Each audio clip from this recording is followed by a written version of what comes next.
actually like conversations in the background. I think our viewers like it. So, Krista, where are you located? I'm in Wichita, Kansas. So In really not Kansas. too terrible. Yeah, just directly north of you. Okay, yeah, not too far. How's y'all's weather right now? Oh, well, windy. And I'm looking right now to see because one thing that I don't think people realize about Kansas is we have really drastic weather. Like No, I I think it's, know. yeah, well, I yeah, went to treatment in Topeka, and I remember the tornado sirens, and you never knew what you were going to get in Kansas. oh, it's the funniest thing because anytime we get tornado sirens, we are like we're the last people. We're just like, are they real? And so This we is go out, fine. we're literally like investigating, like, I mean, I know those cloud patterns. It's not warm enough. It's not cold enough. And like we basically tried to pretend like we're Become weather meteorologists. people. I love it. Yeah, I love it. Don't need to go to our Oh. basements. Okay, before we start, I need to see what your shirt says. OCD is Oh, not an adjective? so it's actually part of what I want to talk about today because I know we're talking about grassroots advocacy. So this is my local grassroots alliance, and it's called ICT OCD Alliance. And so yeah, it says OCD is not an adjective. This is like Love one of it. the slogans. So yeah, Yeah. thank you. No, I love the slogan. I love when I think it's what I always tell people is like my favorite way to when people are quickly like, well, what is OCD? How do you differentiate? That's like it's my favorite slogan. I remember sitting around with my sister one day and being like, I need help. And she was like, well, like you need people to understand it's not an adjective. And I was like, yeah, we do. Like I love that. It's so important. So many times when people think of what OCD is, I think they think it's an adjective, right? My coworker's so OCD, my mother-in-law's kitchen, she's so OCD when like that's actually typically not OCD, right? That's often more OCPD or other things. So so excited to hop in and talk about that today. Hi everybody, please say hi, let us know where you're joining from so that we can welcome you and introduce ourselves. I'm really excited about this live stream. Chris will be here shortly. Do not worry. He's just running a little bit late today. But he will be on, and Krista is joining us. And Krista, I'm going to let you introduce yourself, but Krista is really going to be focusing on clinical stuff. We'll always cover that, but a lot around grassroots advocacy and something that is so near and dear to so many of our hearts, right? Being a clinician, but being an advocate and figuring out both how we navigate that, but also how we start to do some of that really important work that makes a huge difference for our community and that's so needed. So welcome. We are so excited to have you and really looking forward to today's stream.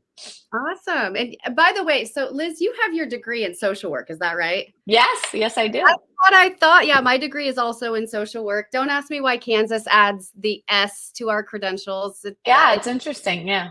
It stands for specialist. I don't know why Kansas has the extra letter. Sometimes people get confused by that. It's not anymore degrees, CEUs, hours. It's just, whatever.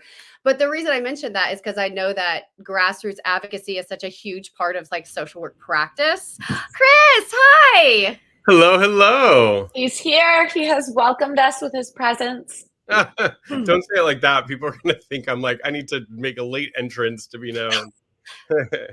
What's wrong with a late entrance to be known? I like that. Yes. Hello. I didn't mean to interrupt you, Krista. I'm just excited to be with both of y'all. You are fine. And I love your shirt and I love that color on you. Oh, thank you. I know we're matching. Liz, what happened here? No one sent me the memo, so here I am in my tan that matches my gold. So here we go. That's okay. Well, my name's Krista Reed, and I'm a therapist in Kansas, and I specialize in OCD, OCD-related disorders, anxiety disorders, panic disorders, of the such. I've been a therapist and I think this is kind of a daunting number. I've been a therapist for 16 years. That makes me sound way older than how I feel and probably behave at times. Also, like the two of you, I do IOCDF Advocacy, which is also why I'm really excited to talk about advocacy on here today. Yes. We're so excited. I'm really looking forward to it. And I know that this is going to be such a great stream for so many people because so many people want to know, how do I do more advocacy? How do I get more involved? What does that look like? So really excited about that. All right, so let's kind of hop into our normal. So just a quick little reminder, housekeeping. These live streams are intended to be educational and supportive, and we hope that you find them useful and that they help you better understand OCD and effective OCD treatment, but these should not replace therapy. So you should, of course, be seeing your own individual therapist. And if you are in crisis, feeling unsafe or suicidal, we are not a crisis line. We want you to get the appropriate help that you need. So please call 988 or your local emergency services, depending on where you live. We are so excited to do this live stream. And, I think first and foremost, Chris and I talk a ton about advocacy. People know it's what we love. It's what we do. I always say it's like the first hat I wear, and then I'm a clinician and I figure them out. But advocacy has just meant so much to me. I started doing it when I was 17, and I really do believe that as somebody with lived experience, I think that OCD treatment is incredible, but I really do believe that advocacy helps seal your treatment, because it kind of helps. For me, it helped me have this perspective shift of not feeling like stuck in the why of like, why do I have OCD? Why do I have to deal with this?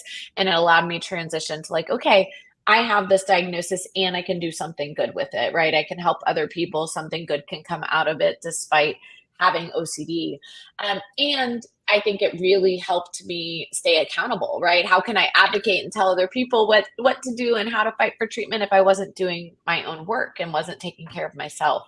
And so Michael Janicki, one of our incredible founders in the OCD world, was really big on advocacy being the final leg in treatment. And I'm a huge believer in that. And so I definitely want to talk about that today. But Krista, why don't you first just tell us a little bit about your own personal journey and getting to being both an advocate and an OCD clinician, and what drove you to do this work?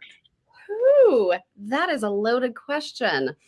Okay. I feel very fortunate in the fact that just being raised in a small town in a community where volunteering and just community connectiveness was such a big deal. That's a huge thing in just rural communities, and that's how a lot of rural communities thrive.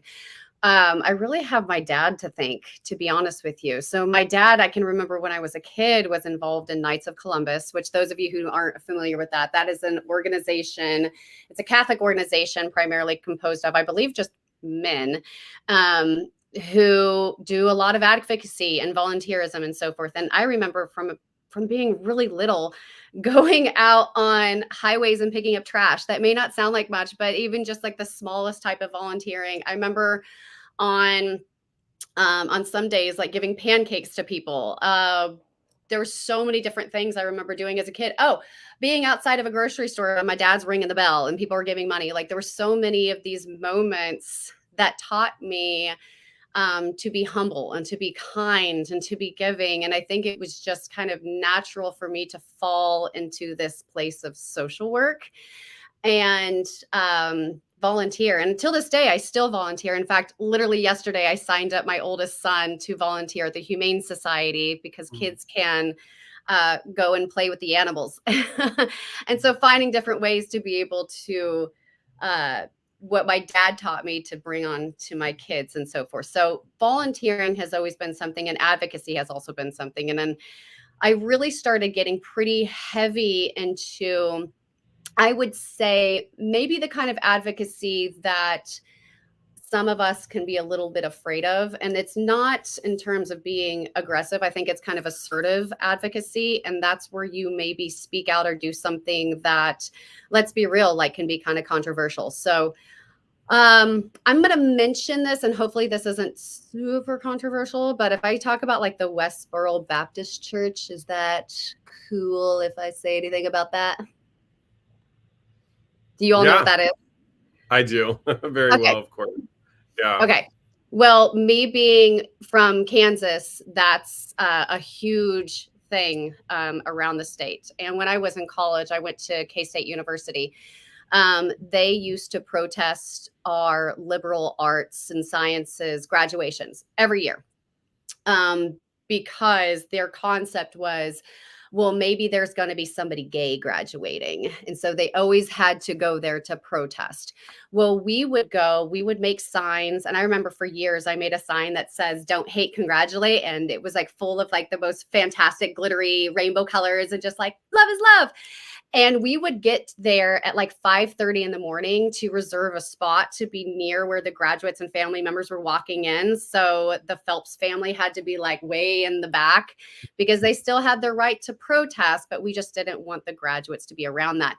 And we actually went out and protested against Westboro Baptist Church multiple times. And that was really kind of my first exposure of not only silent protesting, but also assertive protesting and advocacy, and finding a way to be able to be, like my dad taught me, humble and kind, but also with a message, which can be really tough because when you get really passionate about this kind of stuff, I think that we all want to go in with anger. We all want to go in with aggressiveness, and nobody ever listens to anything like that. So you ask, how did I get involved in the OCD advocacy? Well, unfortunately, where I think a lot of us fall into this is I couldn't get help for myself.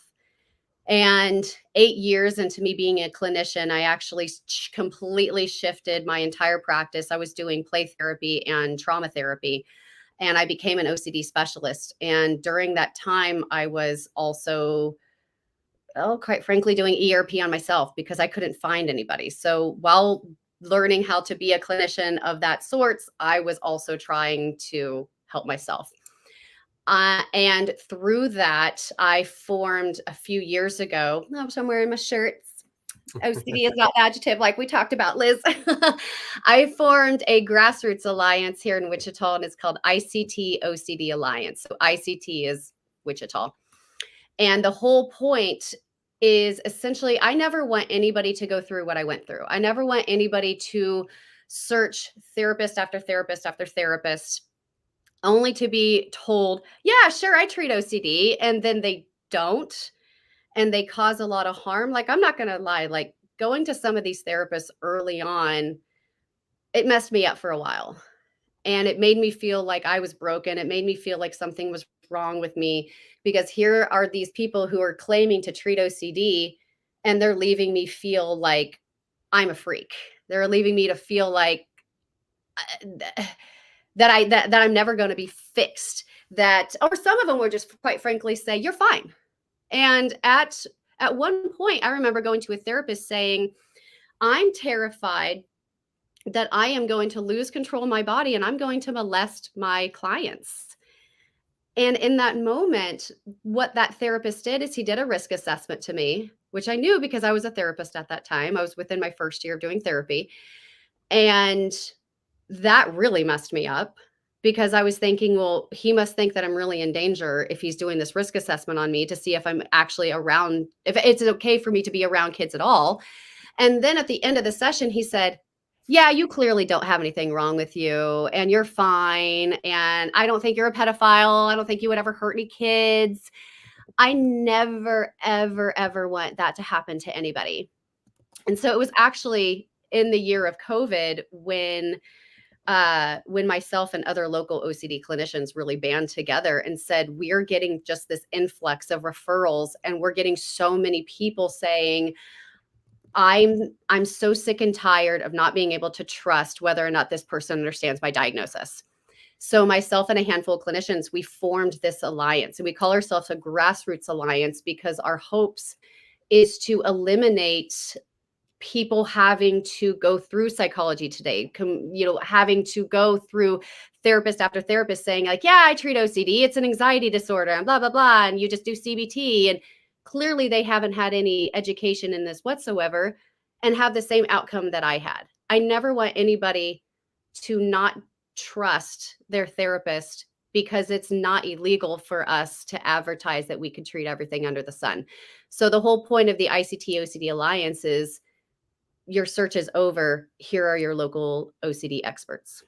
So that was a lot. So no, I love it so much. No, but it's all about like, how do we get people the right treatment and the right help, right? And I think that when you think about what all of us do, as far as those of us that are OCD specialists or at OCD advocates, I hope that we all have that same exact goal. And I hope that that's what we can sleep well at night about. We're like, rest easy, because we know that like everything we do is with that same mission and intention behind it.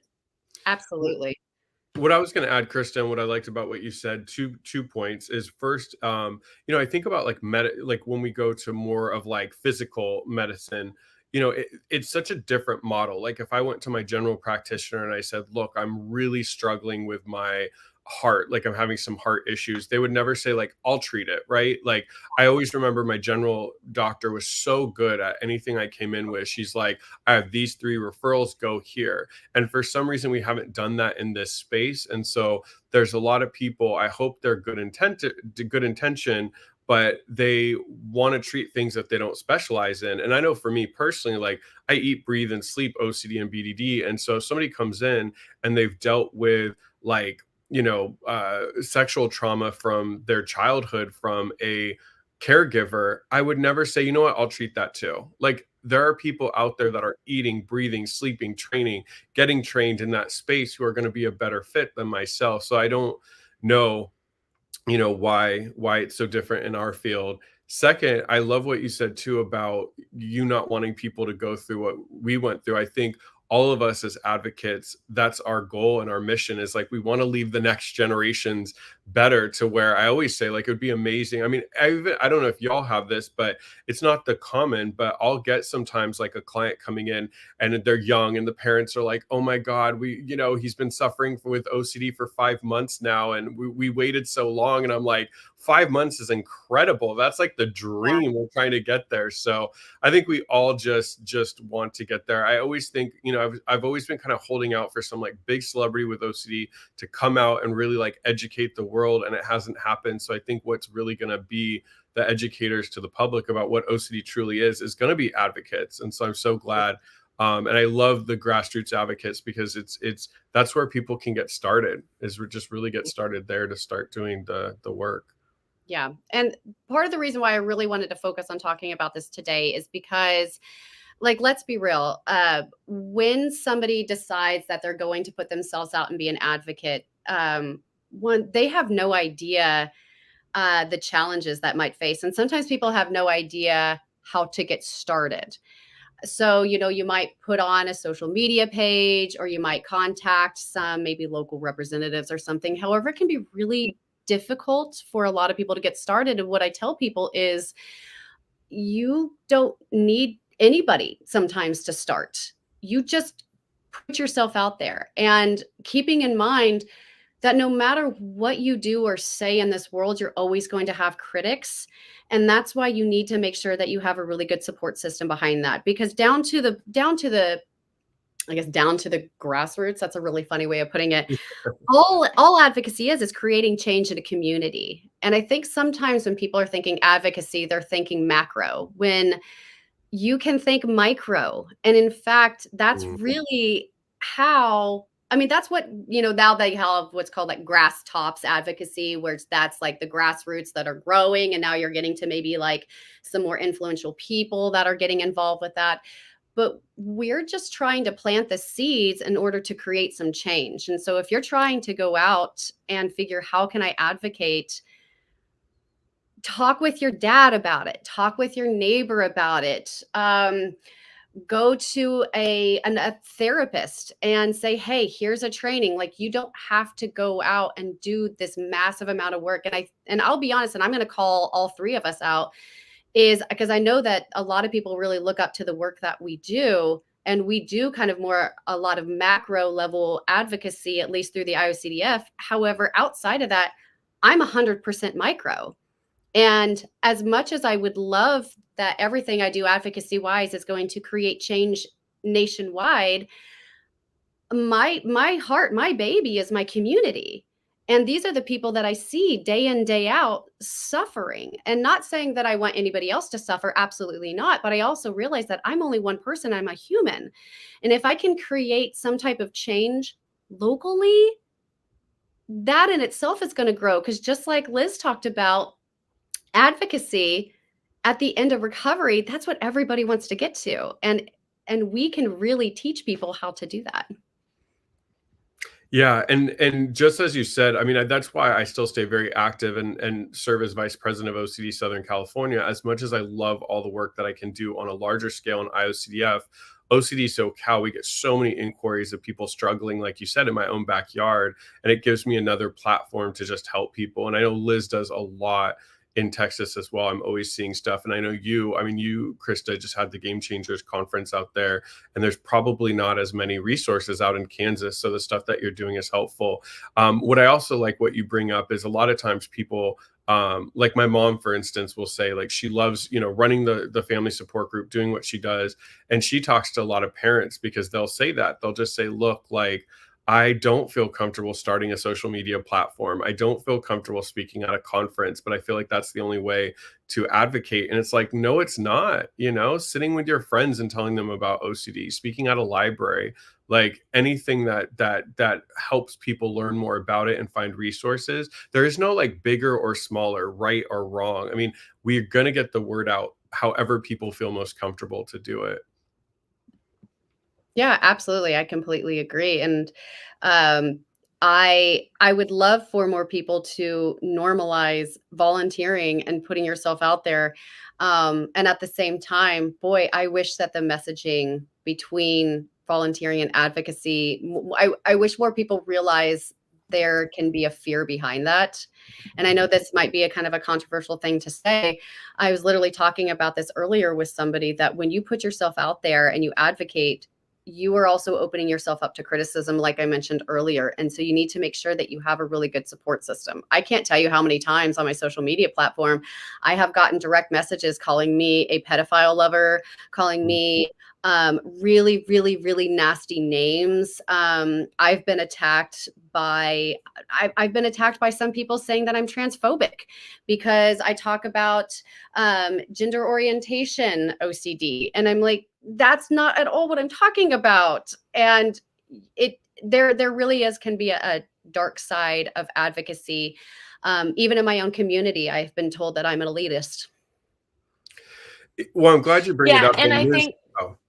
No, go ahead, Chris. Go. No, I was going to toss it to you. It reminds me of the talk we did at the conference last year where you really opened. I was just going to toss it to you. I know that you had the same experience, like publicly advocating on a national scale and having this similar experience to Krista.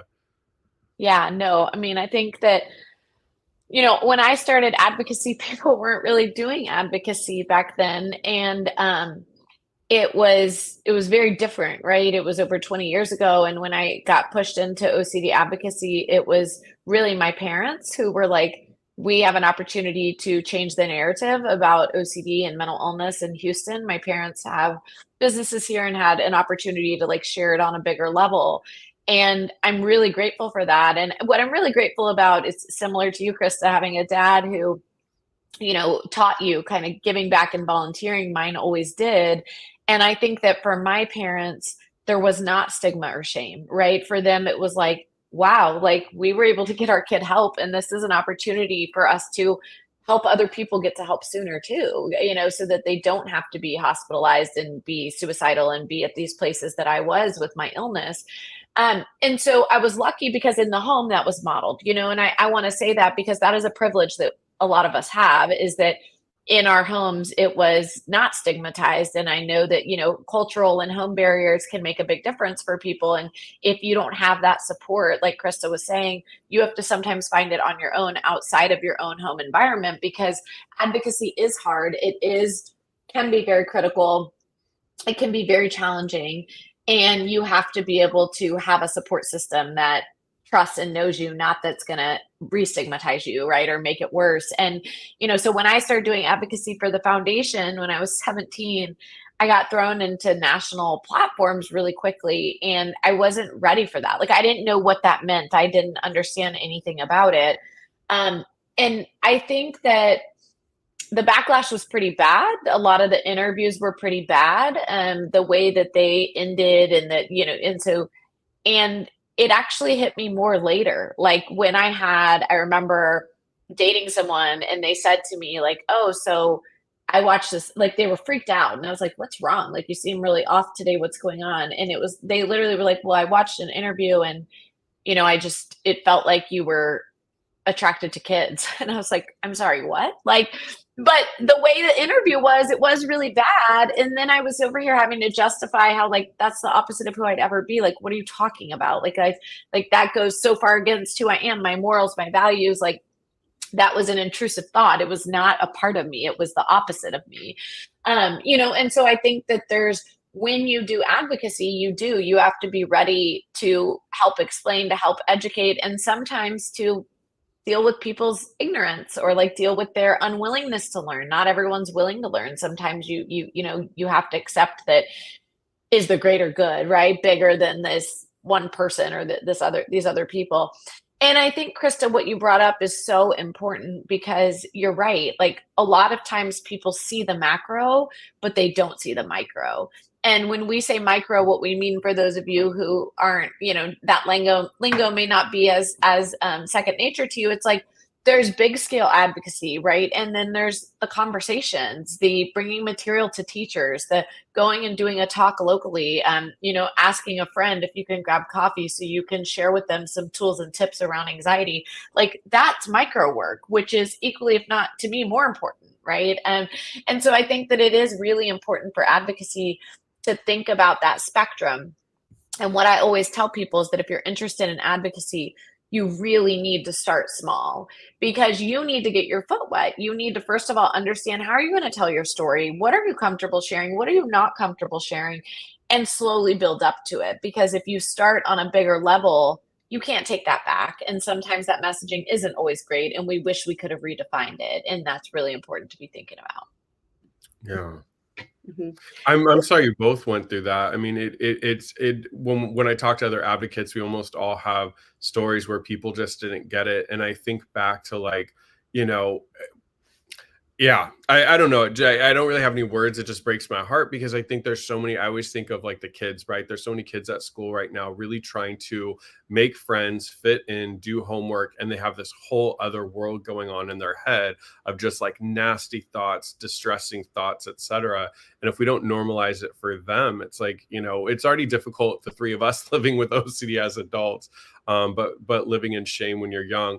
I don't know what I wanted to ask you too. I don't know if you felt this way. My grad program was super big on, like, giving back. And so I definitely, like both of you, like, grew up with a family that was like, hey, we should be giving back. But we get a lot of clinicians that watch this stream. And I think besides just advocates with lived experience, I think clinicians that are choosing to work in this space are great opportunities for them to be advocates as well. Like you said, talking to a local school, talking to a local treatment center that is, that is a county treatment center that sees hundreds of people a month, but doesn't have OCD resources to do an in-service, to educate the clinician, to talk about resources. So I just wanted to tap in on that part, because I know we've been talking a lot about lived experience, but how about for both of you, just as clinicians, what can clinicians do to really help spread the word about what OCD truly is?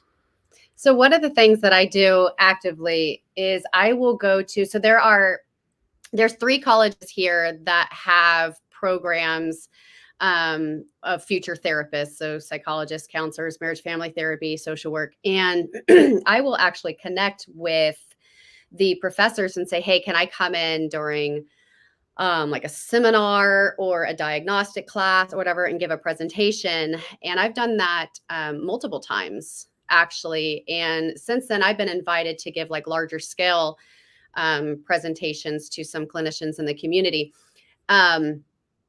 And it's absolutely fascinating. And from that, not on purpose, but it's also giving me clients, because sometimes while you're giving those presentations, there's usually a few people in the crowd that are like, oh my gosh, I have OCD, and you're telling me this is what the treatment looks like, and that is not at all what I'm getting. And I inadvertently get clients, or I'll get people saying, hey, can you come talk to my practice?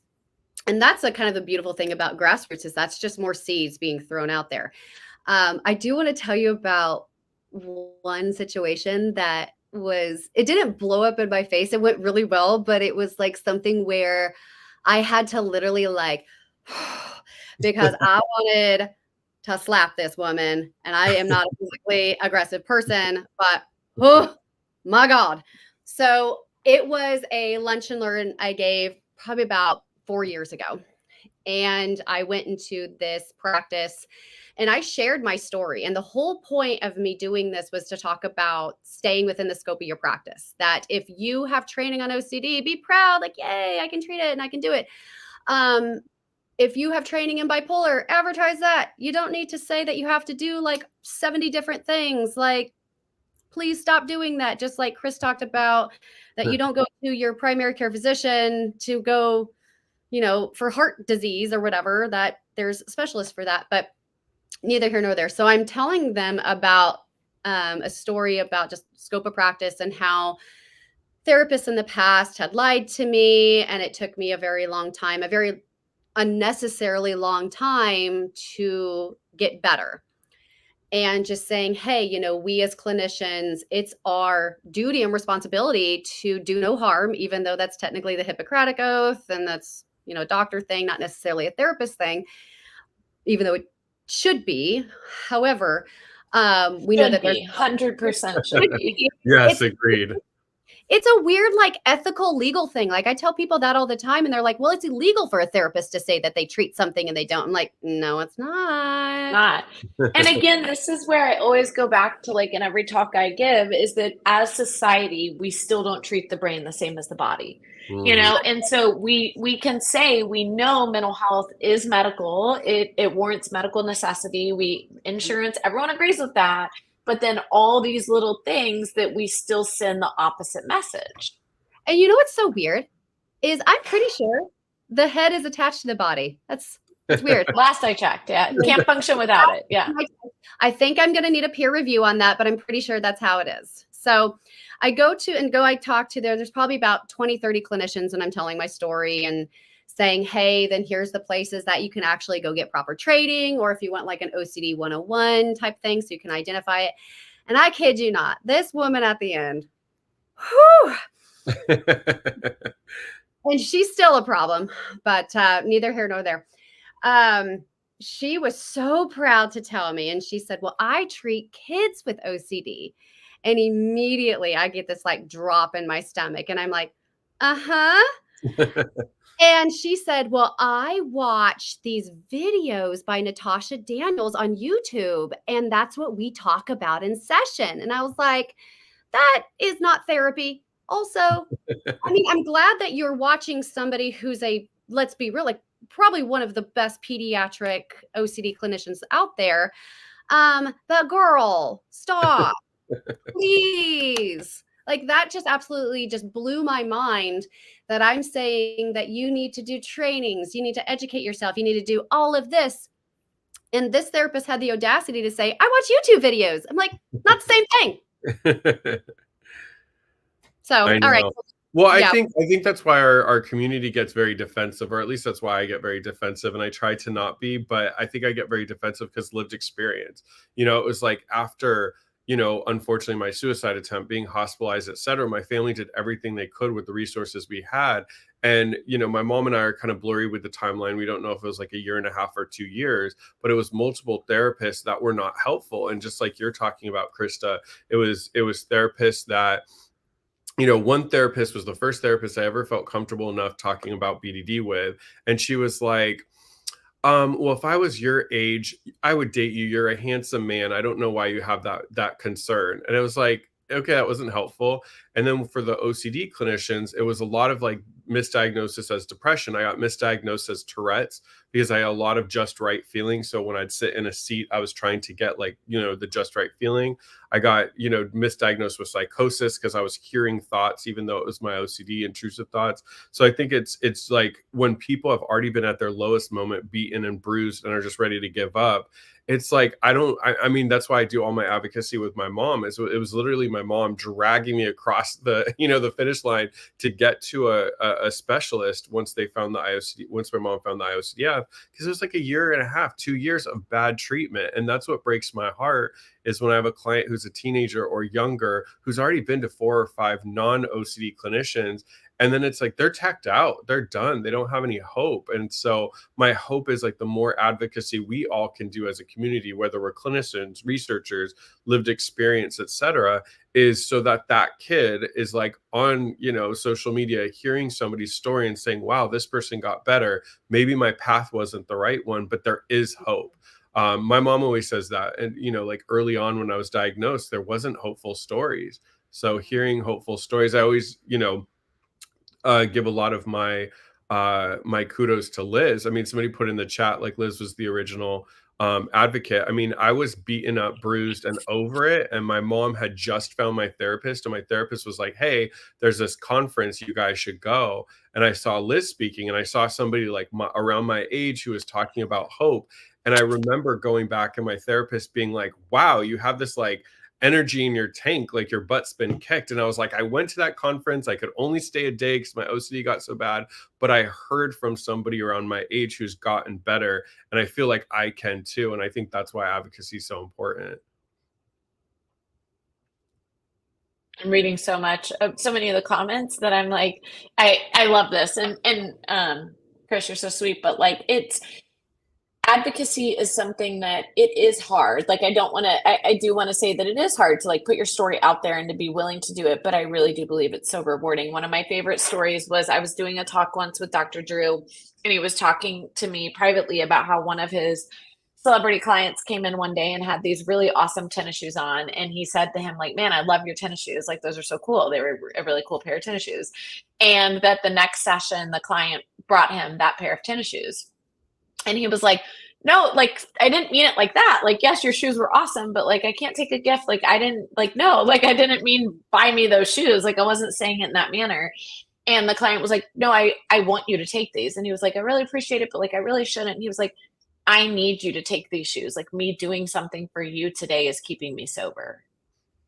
And we talk so much, like him and I had this great conversation after that about how when we do for other people, it really does so much for us, right? So you think about that, like, no, letting me buy this for you, like, helped keep me sober. That was a part of my sobriety journey.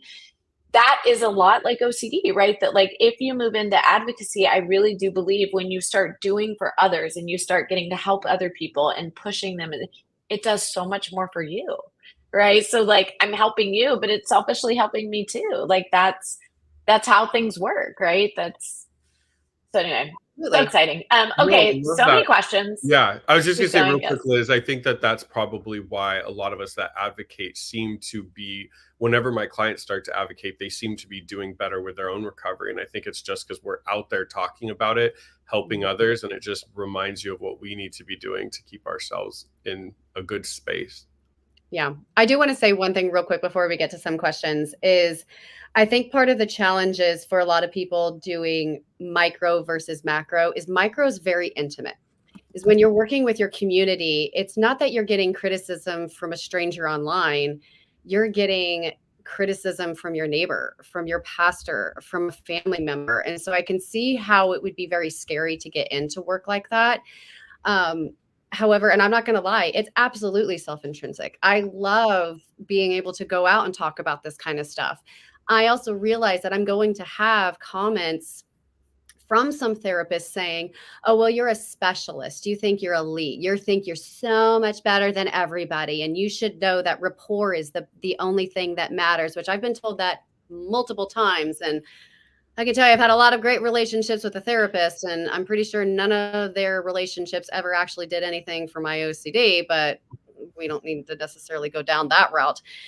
I realize that I'm not going to change. I love going down that route, by the way, Krista. It's never good, but like, I love it. I get like so fired up of like, no, let's talk about all the shit people do that they shouldn't be doing. Sorry, guys. But, not wrong. You're not wrong, but that's not what we're here to talk about. Maybe we could have a discussion about scope of practice another time, because that is like my biggest pet peeve. That is my chip on the shoulder. That is my soapbox. Like, I have a very difficult time working through that, but just reminding people that it is absolutely, like, I love so much that you mentioned that there is some self-gratification, because it is very self-intrinsic for me. I absolutely am getting something from this. And when people say like it's selfless, it's also part of selfish of me to go into it, because I really enjoy this kind of work. And I love the fact that At the end of the day, I might talk to 50 people, but if one person gets it, like that can impact so many more people.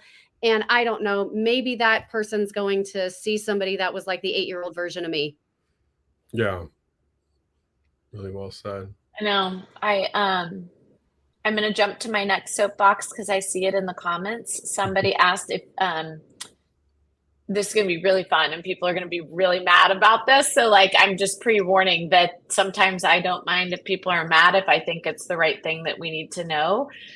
Somebody asked at 11:34, is it illegal for someone to treat or provide someone with therapy who isn't a licensed provider? There's plenty of those on the internet who advertise their services and claim expertise. So Chris, let's talk about life coaches. Let's go.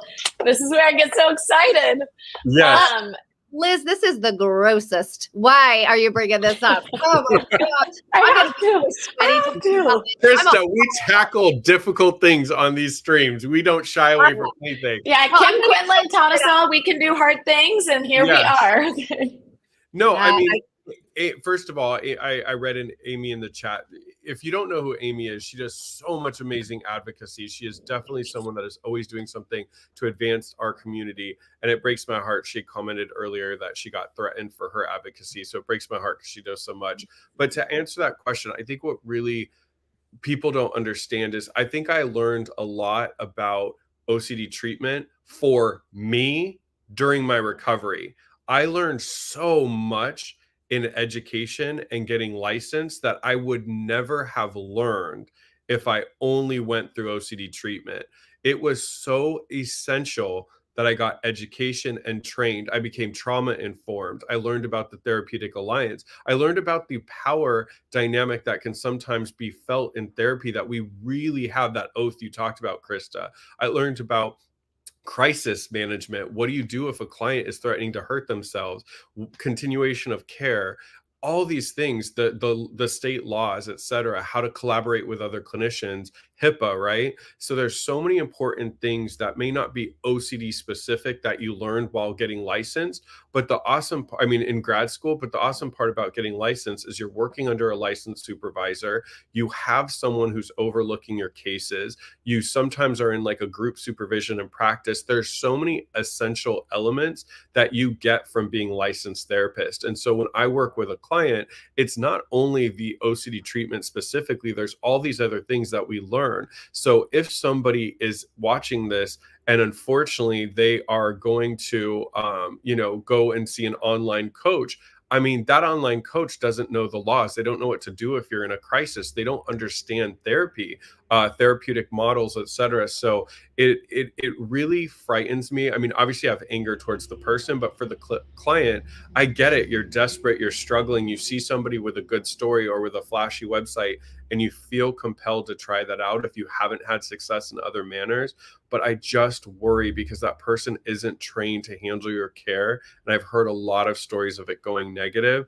And unfortunately, right now, there is no governing body for these online coaches. So they're really able to do and say whatever they want. And it's scary. Yeah, so the answer is that it technically is illegal and unethical for them to be providing clinical services, but the way they pitch it is that, oh, I'm just coaching.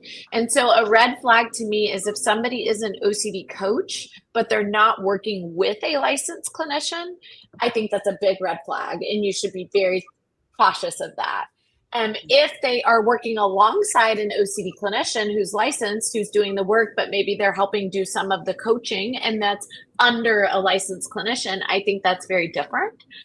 So we need to be really thoughtful about that. But, again, somebody who is a coach, somebody with lived experience, that is valuable. It's of course, advocacy is very valuable in recovery to different degrees, but it is not treatment. The biggest difference I want to say, you guys, is that if you are not appropriately trained, your clinical personal experience is not the same as training experience, right? Somebody who comes to our clinic and trains as a residential counselor, and then they go get their clinical degree, if they say I trained at OCDI, no, they didn't train at OCDI because they weren't a clinician when they trained at OCDI. They were training as a coach, which is very different than getting training as a clinician. The work you do, the training you get is completely different. And so I get really upset about this just because there are so many coaches that will take people's money and they're really doing things that they think make sense. It's supportive. It makes sense. You think you're helping, but we know in the OCD world, that's often like reassurance and enabling and not helpful. But then my other biggest thing, and Krista, please take it from here because I could go the rest of this time, is they're not specialists and they're not clinical experts. A lot of our training is not OCD specific. We need to get general training. We need to know how to assess. We need to know how to differentially diagnose. We need to understand presentations, know how to ask appropriate questions to make sure what somebody's presenting with is what they're presenting with, right? Versus it being something else. They have background in OCD. They don't have background in these other things. And it's really scary, you guys. If somebody is mislabeling your disorder, if someone's treating something or talking to you as an OCD coach when they don't even know what diagnosis you might actually have, or maybe there's another underlying diagnosis that needs evidence-based treatment that wouldn't be OCD treatment. Mm-hmm. Ooh, I'm going to take my blazer off. I'm getting real scared here. I'm like fired up. Whew. Okay. Oh, man. This is such a heated topic with me because I get so pissed about this kind of thing. One of the main reasons is that, they're going off of their own experience. That is not research. Have you ever seen a research study saying we did one person? No, they're using a sample size and they're doing it multiple different ways with multiple different peoples, with multiple different circumstances. This is one individual's experience, which I think is incredibly valuable, like Chris and Liz mentioned. But that is not research-backed, evidence-based. I think that they can advocate, and I do appreciate the idea of support, but for them to actually utilize therapeutic techniques, I wish was regulated more. I see it frequently. In fact, I've even had to report a couple people in my own city for not having licenses and providing therapeutic services. Like straight up saying, on Psychology Today that they're a doctor, they have this and this, and it's like, no, you don't.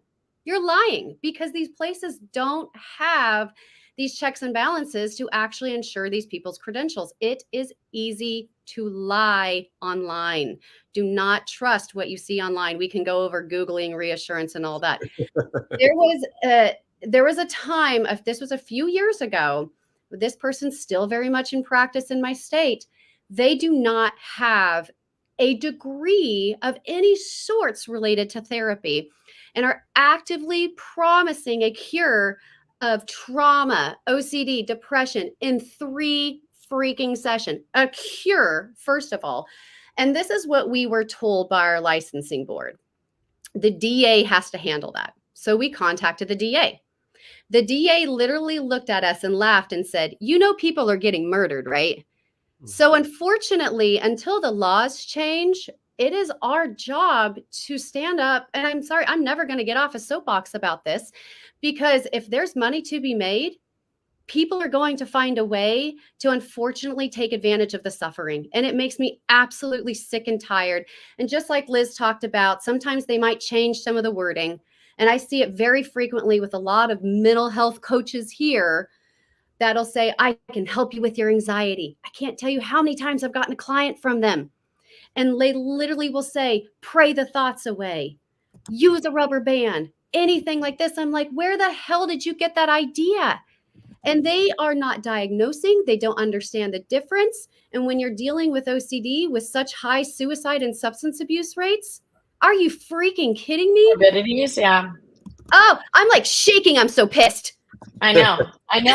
So to answer the question, it's hard for it to be illegal, but what's really important is that you think about it is unethical, right? And we can clearly say that, and that's a clear, and so we may not be able to change if that happens, but we need to be really, really thoughtful when we're seeking out treatment, that what we want you to do is figure out, am I receiving evidence-based treatment by a licensed clinician who has appropriate training and background?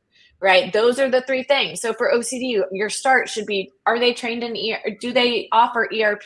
I always tell people to just call and say, hey, do you treat OCD? If they say yes, say, what treatment do you use? If they don't mention ERP on their own, they are not they're not trained in OCD. They don't appropriately know how to do OCD treatment. And so I typically would say, okay, thanks so much. We'll call back. Right. And so I want you to ask them that. Think about that. Where did you get your training? YouTube can be useful, but that's not training, right? Did you get specialized training somewhere, and where was it, and what does that look like? And then, of course, are you licensed, right? Or maybe you should ask, are you licensed first? Because that could help. And so, yeah, but it's sad because, again, I think OCD coaches and individuals who are doing some of this OCD coaching can be really useful in the right context, right? Think about it. We run a residential program. Our residential counselors serve as OCD coaches, right? They are helping implement ERP. They're helping support our patients, but they are trained under us. We are observing everything they're doing. We are guiding that treatment plan as clinicians, right? And so you have to be really thoughtful about in what context. If you are seeing a coach, or a coach is willing to see you as a standalone clinical intervention, you should be very wary. Yeah, and I like what you said too, because I know that like certain states, like in California, you can go through NAMI has like a peer support specialist program where people can go and get trained, and they actually work under a supervisor, and they actually get trained in like crisis management, et cetera. But they, like you said, Liz, they aren't your central treatment provider. They are a resource supporter. They are a helper, but they always are working with a team. So what I tell people is, if there is, because I'll have some people that say, look, I want to work with you, and I'm already working with this coach, and this coach has been amazing. And it's like, I'm not going to say, no, get rid of the coach, but I will say just what you said, Liz, right? Like, you need to have a licensed provider who can be your therapist, because coaches, peer support specialists, et cetera, shouldn't, there's not enough laws, but they shouldn't be the ones doing your treatment. They shouldn't be doing ERP, ACT, CBT, DBT with you. I mean, those are really therapeutic models that we've all been trained in, and do additional training. I do want to throw up, Amanda, if you could throw up CNMA's comment at 9:48. Because it's about what we're talking, or 12:48, because it's about what we're talking about. So they asked, is there a list of IOCDF approved licensed therapists by state? I was trying to put it in the chat and it wouldn't work on my end, but two things. Go to iocdf.org/find-help. Amanda could put it up for you. That's going to be a list of people that are OCD specialists. What we always say, and it's already on there, so you'll see the caveat, because a nonprofit isn't allowed to vet therapists, unfortunately they can't vet everyone. But the nice thing is there's a lot of questions they have to answer, and Krista and Liz can say this, it is nothing like psychology today. You're not going to go on and see. In fact, most people will put how much of their clientele is OCD, and a lot of people are seeing 80%, 90%, 100% OCD. And they also talk about their trainings. You can also see if they're BTTI trained, or if they've received ERP, CBT, et cetera, training from a really reputable organization. So look out for that. That can help guide you. One thing that I find is it seems like people who specialize in something, whether that's OCD, personality disorders, trauma, we're all really proud of it. And if you meet a specialist and within like the first 30 seconds, they don't show the passion for treating the disorder. I know this might sound kind of weird, and this is obviously very subjective, but I would question that, because I feel like anybody, and if I'm in the community and somebody's like, oh, I hear you're an OCD specialist, I perk up and like, did you hear about me? Like, I get excited about that. And I want to be able to have that conversation.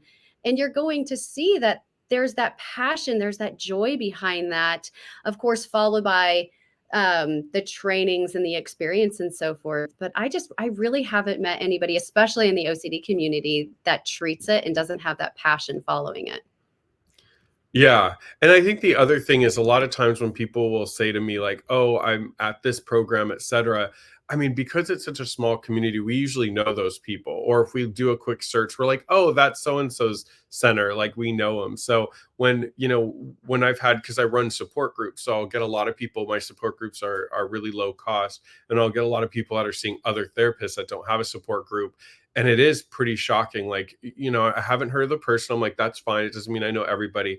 But yeah, when we start to talk in the group about what they're doing, I mean, I'll never forget, there was one therapist that was telling her client that it's okay to check for an hour, because she was checking her purse every day before she left the house for an hour. She's like, just wake up an hour early. And if you enjoy spending, like, listen to music, like eat a snack you enjoy, like just enjoy that hour each morning. And I'm thinking like, Oh my God. And I was like, but what is the next step after that? She's like, no, just, she's like, just like somebody that my therapist told me, just like somebody who has to take a little bit more time to get into a car because they have a leg injury. I just take more time to get out of my house, and that's okay. And I'm like, so that's why I'm always like, please don't. Yeah. And I think that's a really good reminder also is, do the fact checking on your supports, on the support groups, on the coaches. I don't know how it is in other states, but in Kansas, at least, you can call yourself a mental health coach and have absolutely no qualifications. There's no, I mean, literally, if you have enough money to put up a website, that's all you need. So yeah, do some of your fact checking and really figure out, is this the person that knows enough about my presenting struggles, my issues, or is this person just saying like, oh yeah, I've had some anxiety, I can help you with that? Yeah, there's a huge difference. Huge difference. Amanda's going to put in the chat, somebody commented, it was somebody commented that there's a article on the IOCDF website about questions you can ask a potential provider. Amy put that in the chat, 1253. So Amanda just put that in the chat. So if you see that, it's a good article to kind of with questions. Let's toss up the question. I always forget that people are in all different areas of their learning. So at 1251, Kimberly Harshman asked, what is ERP? Are you throwing that to Chris? Both of you. Okay. So ERP is exposure response prevention, and we used to call it EXRP, but it's really the concept of treatment where we are going to have you face your fears, face the things that trigger you, that make you anxious, and encourage you to no longer do the rituals or responses that your OCD wants you to do, right? So touch that doorknob and don't wash your hands is a good example. What's really important, though, is that you really think about the bigger picture there. So it's less about touching the doorknob and not washing your hands. We can do that repeatedly and eventually not be afraid of that doorknob. That's awesome. That's kind of a fear extinction model. And much more about, why am I triggered by this doorknob to begin with, right? Can I do that exposure and target my core fear? So why was I even afraid of that doorknob? Why does it feel contaminated? Why does it trigger me? We want to do both work. I would encourage you to go to IOCDF's YouTube page. We have done quite a few webinars on ERP and ERP 101, ERP Advanced, and on core fears. So watch all of those so that you can get a lot more info on what ERP is. But at the baseline, it is the most evidence-based intervention for OCD treatment. One thing I want to add about that is it's not an uncommon thing for people that are not trained in OCD will say that we do exposure therapy. We do exposure therapy. The exposure piece is obviously very important. That's, it tackles the obsession. But in my opinion, the RP, the response prevention, that's where recovery exists. And if you have a therapist that says, oh, I do exposure therapy, ask them if they do the RP. Because if they don't, then they don't treat it. Yeah, in fact, I used to tell people when I ran Peace of Mind and they would say, well, how do I find a clinician? I would say, when you call, ask, do you treat OCD? What therapy do you use? And if they say exposure therapy, just say thank you and hang up. Because if they don't say ERP on their own, they're not an OCD specialist. Like that, we know that, because exposure therapy alone does not work for OCD. And yeah, EMDR is not an evidence-based treatment for OCD. There's so many questions, Chris, we're not gonna be able to get to them. So we will note all of these. Krista, I hope you'll consider coming back. I do want to say a couple people have said things like, hey, I'm a peer support specialist. And I always clarify that this is not therapy and this is support, and I will help you find an OCD specialist. And I think that's amazing, right? That's exactly what we're saying makes sense, is what is within your wheelhouse, and making sure that you don't cross into being a clinician and offering clinical advice and feedback if you're not.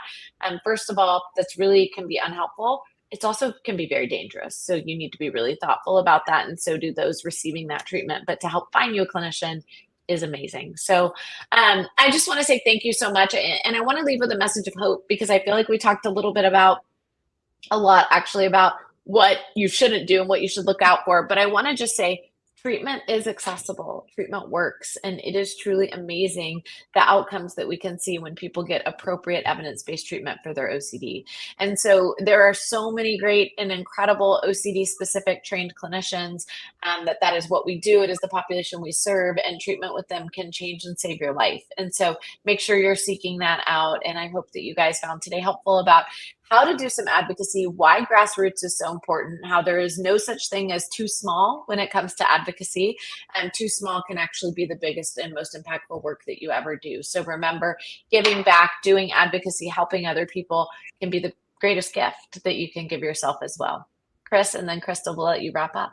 Yeah, no. So first of all, I just want to say, there was two comments that I want to quickly one person said that after this live stream, they're thinking they need to find another therapist because they've been in therapy for 10 years and not seeing any success. And that's why we do these live streams. There's a lot of people in therapy, but just like you may be seeing a general doctor for a heart condition, seeing an expert in that field is the game changer. Another person said that, when they were hospitalized, they kept getting asked about their thoughts because the hospital didn't understand ego dystonic and fear-based thoughts. So that's why advocacy is so important. It's not just people on the streets, but doctors, treatment centers, et cetera, because they're far behind as well. And lastly, I just want to thank Krista. This was such a real conversation. And I think Liz and I always love those where we can talk about advocacy, having OCD, what works, what doesn't work, and just have I love conversations that feel like the three of us are hanging out.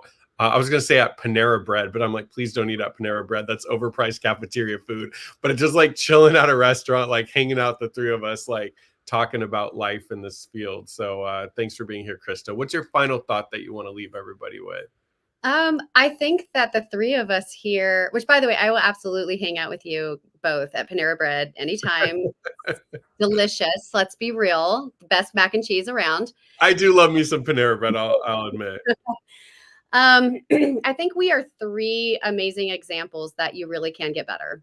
And if you're really wanting to get out into advocacy and really wanting to start in your community, honestly, hit me up.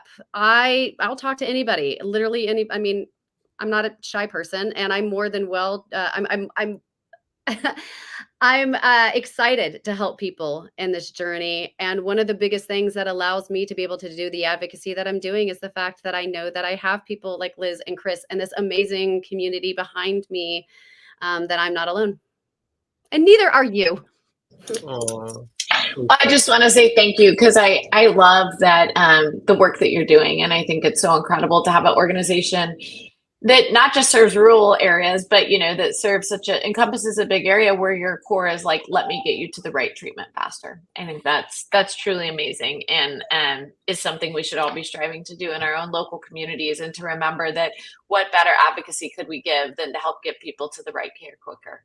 Yeah. Can I shout out one real quick? I actually found Please, absolutely. So not just the one that I put together in Wichita, the ICT OCD Alliance.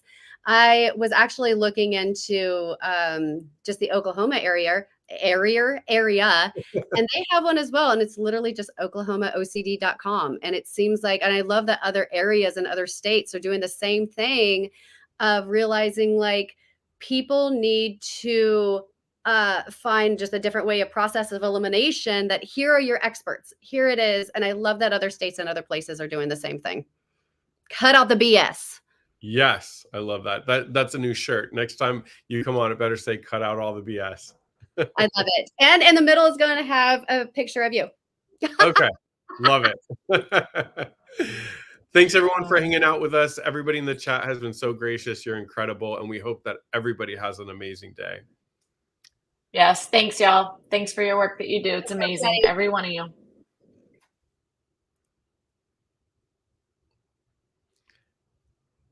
I still love